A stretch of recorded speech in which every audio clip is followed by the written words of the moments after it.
Pada kesempatan ini, kami dari Polda Metro Jaya melalui jajaran Subdit Lanmor, Direktorat Reserse Kriminal Umum akan merilis pengungkapan kasus besar terkait tentang dugaan tindak pidana penadahan kendaraan bermotor dan beberapa tindak pidana lainnya.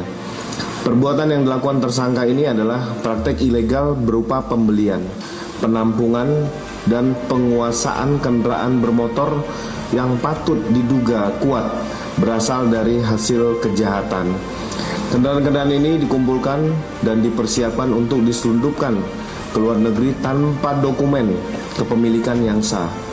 Tersangka menampung ribuan kendaraan ini di sebuah gudang khusus. Sebagian kendaraan juga dibongkar komponen-komponen agar lebih mudah dikemas ataupun disamarkan. Kemudian dikirim secara ilegal ke pasar internasional, diantaranya menuju negara Tahiti dan Togo. Ini merupakan ancaman serius karena selama ada jalur penjualan yang aman, aksi pencurian motor di masyarakat akan terus berulang. Langkah ini menjadi komitmen utama Polda Metro Jaya untuk memutus mata rantai kejahatan kendaraan bermotor dari hilir hingga ke hulu demi melindungi hak milik masyarakat.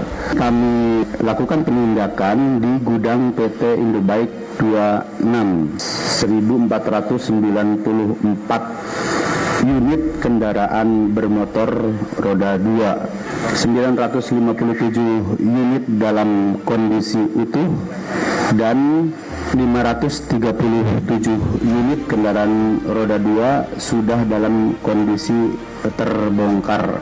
Kendaraan tersebut diduga berasal dari sebuah perbuatan tindak pidana kejahatan. Tersangka tidak dapat menunjukkan bukti kepemilikan yang sah seperti faktur, sertifikat NIK atau VIN. Kemudian juga tersangka tidak bisa menunjukkan bukti kepemilikan kendaraan bermotor yang sudah melekat terhadap kendaraan tersebut. Kami saat ini sudah menetapkan terhadap salah satu tersangka dengan inisial WS, dan kami terus akan mengembangkan penegakan hukum atau pengungkapan tindak pidana ini pada jaringan, baik itu penyedia kendaraan bermotornya, kemudian pengepulnya maupun eksportirnya. Kami terus akan melakukan pendalaman terhadap jaringan ini karena ini merupakan satu jaringan yang bersifat kolaboratif. Dugaan tindak pidana yang tersangka lakukan diantaranya tindak pidana dengan ancaman pidana 6 tahun, yaitu tindak pidana pemalsuan sebagaimana diatur dalam pasal 391 KUH pidana. Kemudian tindak pidana penggelapan dengan ancaman pidana 4 tahun sebagaimana diatur dalam pasal 486 KUH pidana.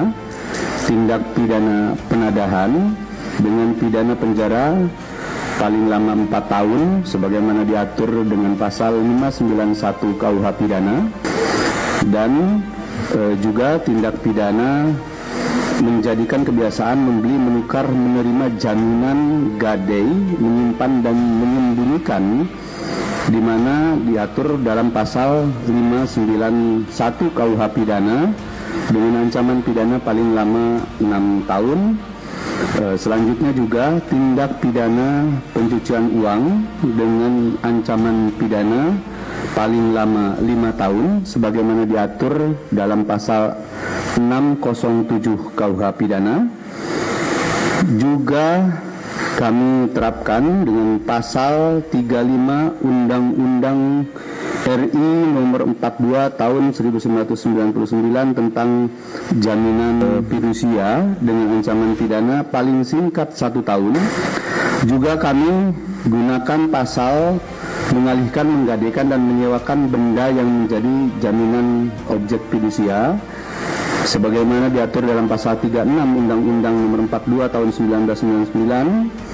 Kemudian juga kami terapkan pasal penggunaan atau mengungkap data pribadi secara melawan hukum dengan ancaman pidana paling lama 4 tahun sebagaimana diatur dalam pasal 65 ayat 2 junto pasal 67 ayat 2 Undang-Undang Nomor 27 Tahun 2022 tentang Perlindungan Data Pribadi.